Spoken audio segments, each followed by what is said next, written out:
Salam.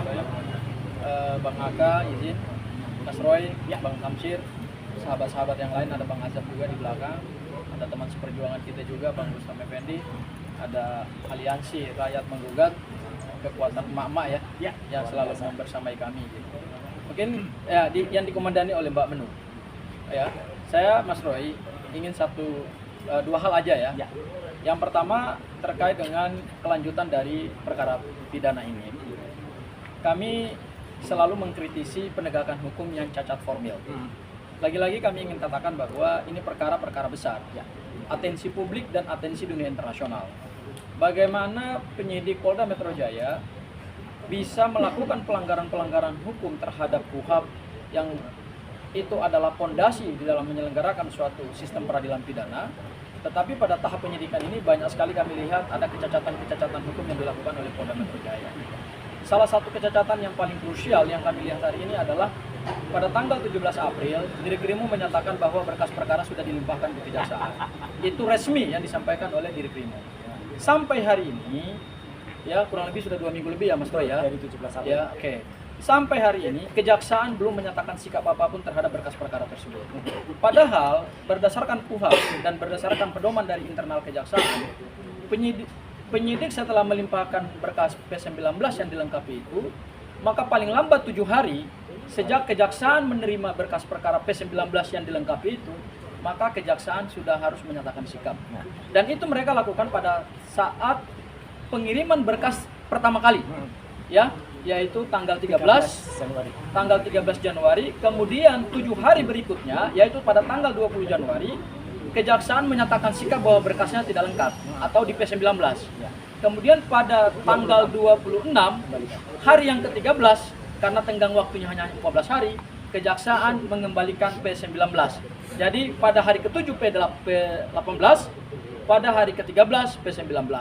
Nah, ternyata sampai hari ini pun berkas perkara tersebut itu kita nggak tahu ada di mana. Apakah memang masih ada di Polda, ataukah masih masih nyangkut dalam perjalanan?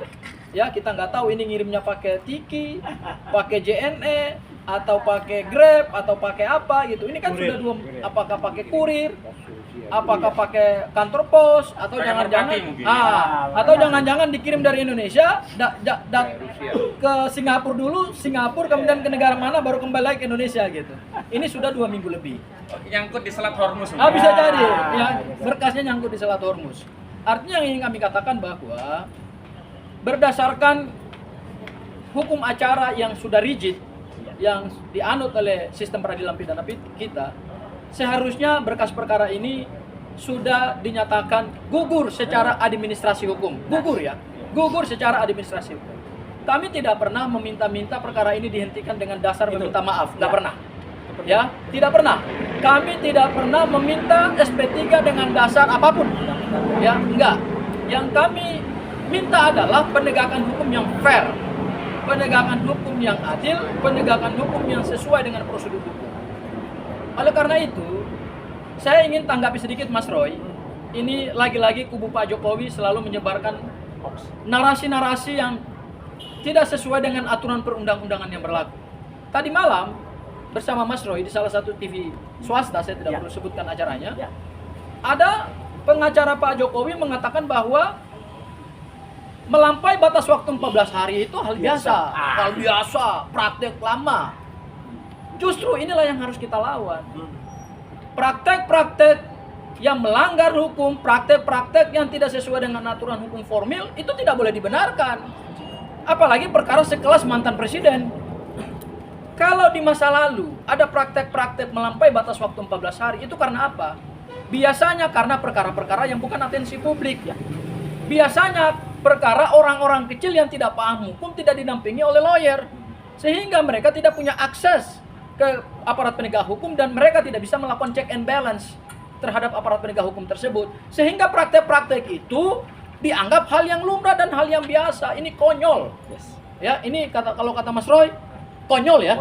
Konyol. Nah, boncos. Nah, ini nggak boleh. Apa yang disampaikan oleh pengacara Pak Jokowi, saya sebut namanya saja Rifai, berarti mereka tidak memahami esensi daripada hukum acara pidana kita. 14 hari yang ditentukan oleh undang-undang itu adalah ketentuan untuk membatasi kesewenang-wenangan penyidik. Supaya apa? Pada saat penyidik menetapkan orang sebagai tersangka, dia harus firm terhadap alat bukti. Jangan prematur. Karena apa? Ketika dia menetapkan orang sebagai tersangka dengan alat bukti yang masih prematur dan dia paksakan penetapan tersangka itu, begitu dia limpah ke jaksa, akhirnya yang terjadi apa? Jaksa harus memberikan banyak sekali petunjuk. Sehingga dalam waktu 14 hari itu, itulah kontrol negara supaya pada saat penetapan tersangka, jangan penetapan tersangka hanya karena pesanan, penetapan tersangka alat buktinya masih prematur, penetapan tersangka buktinya tidak meyakinkan, penetapan tersangka buktinya tidak memberikan keyakinan kepada jaksa penuntut umum untuk di P21-kan, akhirnya yang terjadi adalah praktek-praktek yang melanggar hukum. Dan itu dibenarkan oleh pengacara Joko Widodo, namanya Rifai Kusuma Negara. Itu tidak boleh. Praktek seperti itu tidak dibenarkan dalam negara hukum. Karena negara hukum itu basisnya kaidah, norma, bukan kebiasaan-kebiasaan. Kalau kita bicara dalam common law atau Anglo-Saxon, ya bisa. Karena praktek hukum itu lama-lama bisa menjadi sistem hukum yang ajak. Tetapi dalam sistem civil law seperti kita, tetap basisnya adalah pada kaidah. Semua aparat penegak hukum, penyidik, jaksa, hakim, sampai kepada lembaga permasyarakatan yang mengeksekusi putusan pengadilan, melaksanakan pemidanaan terhadap seseorang yang terbukti melakukan kejahatan, semua dibatasi kewenangannya oleh undang-undang. Jadi praktek itu tidak bisa dibenarkan. Dan tadi malam disebutkan oleh pengacara Jokowi, apa dampaknya kalau melewati waktu 14 hari. Ini yang saya katakan, mereka membaca hukum acara pidana tidak komprehensif, hanya baca yang ada di KUHP, pasal 138 ayat 2 KUHP yang lama, ataupun pasal 61 ayat 3 KUHP yang baru, itu hanya dibaca oleh mereka. Mereka tidak membaca sistem hukum acara pidana kita itu secara komprehensif. Kenapa saya katakan komprehensif? Ada pedoman Jaksa Agung nomor 1 tahun 2026, itu yang tidak pernah dibaca oleh mereka. Itu yang kurang literasi hukum oleh mereka. Itu yang kurang nalar hukum oleh mereka. Pedoman Jaksa Agung nomor 1 tahun 2026 itu membatasi supaya penyidik tidak boleh main-main dalam melakukan penyidikan tambahan. Sehingga tidak boleh abuse of power ya. Sehingga Kejaksaan sebagai lembaga pengendali perkara, navigator perkara pidana, telah mengatur satu mekanisme yang berlaku internal. Dan harus diingat, pedoman Jaksa Agung nomor 1 tahun 2026 itu adalah bagian integral dari sistem hukum acara pidana kita. Jadi jangan sepotong-potong baca hukum acara pidana seperti pengacaranya Pak Jokowi, mau siapapun itu orangnya. Baca hukum acara pidana suka sepotong-potong. Ada implikasi serius. Berdasarkan bab 3 Pedoman nomor 1 tahun 2026 pada poin 51, 52 dan 53, jika perkara pidana penyidikan tambahannya berdasarkan P19 melampaui 14 hari, maka kejaksaan harus mengembalikan SPDP dan berkas perkara. Bukan kami menuntut perkara ditutup, tidak. Karena kalau itu dikembalikan, berarti perkara tersebut tidak bisa lagi dituntut oleh jaksa penuntut umum. Itulah yang hari ini kami challenge dari kejaksaan. Itulah yang hari ini kami nantikan penegakan hukum yang adil dan itu berlaku dari mulai pusat sampai daerah. Sehingga saya lihat Mas Roy, ada dua asumsi saya sampai hari ini. Yang pertama adalah jaksa masih ragu untuk memp21kan berkas perkara karena jangan-jangan pemenuhan P19 itu juga belum memberikan keyakinan kepada jaksa. Atau kedua, asumsi saya yang kedua, jaksa akan segera mengembalikan berkas perkara berdasarkan pedoman internal kejaksaan nomor 1 tahun 2026 yang tidak pernah dibaca oleh pengacaranya Jokowi.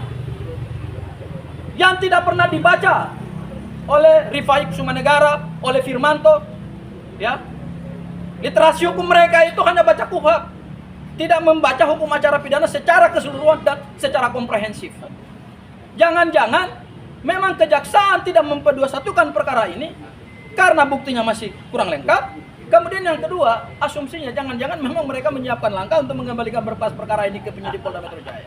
Mungkin itu dari saya, Mas Roy. Assalamualaikum warahmatullahi wabarakatuh.